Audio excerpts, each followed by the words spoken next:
భక్తుల బూట్లు తుడిచి చీపురుతో ఫ్లోర్ శుభ్రపరుస్తున్న ఈయన ఓ మాజీ ముఖ్యమంత్రి.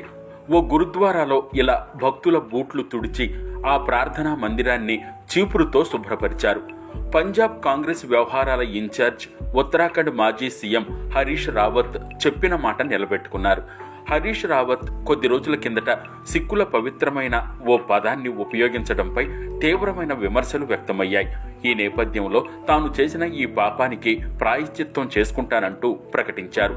ఇందులో భాగంగా శుక్రవారం తన సొంత రాష్ట్రమైన ఉత్తరాఖండ్లోని ఉధమ్ సింగ్ నగర్లోని నానక్ మిట్టాలోని గురుద్వారాను సందర్శించి అక్కడ భక్తుల బూట్లు తొడవడంతో పాటు గురుద్వారాలో చీపురుతో శుభ్రం చేశారు.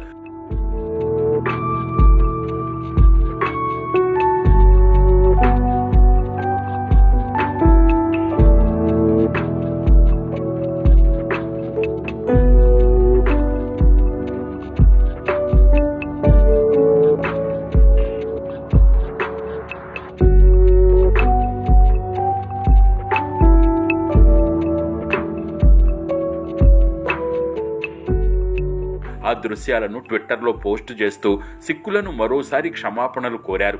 పంజాబ్లో పార్టీ బలోపేతానికి కృషి చేస్తానని రావత్ అన్నారు.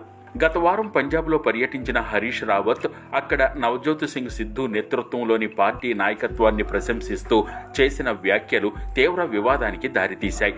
చండీగఢ్ పర్యటనకు వెళ్లిన హరీష్ రావత్ పంజాబ్ పీసీసీ అధ్యక్షుడు నవజ్యోత్ సిద్ధు, మరో 4 పార్టీ కార్యనిర్వాహక అధ్యక్షులను ఉద్దేశించి వారిని సిక్కుల పవిత్ర పదంతో పోల్చారు.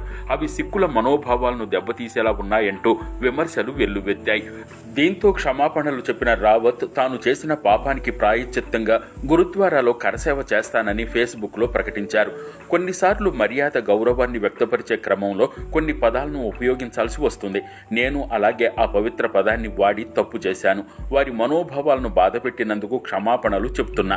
సిక్కుల సాంప్రదాయం పట్ల నాకు చాలా గౌరవం ఉంది అని రావత్ ప్రకటించారు.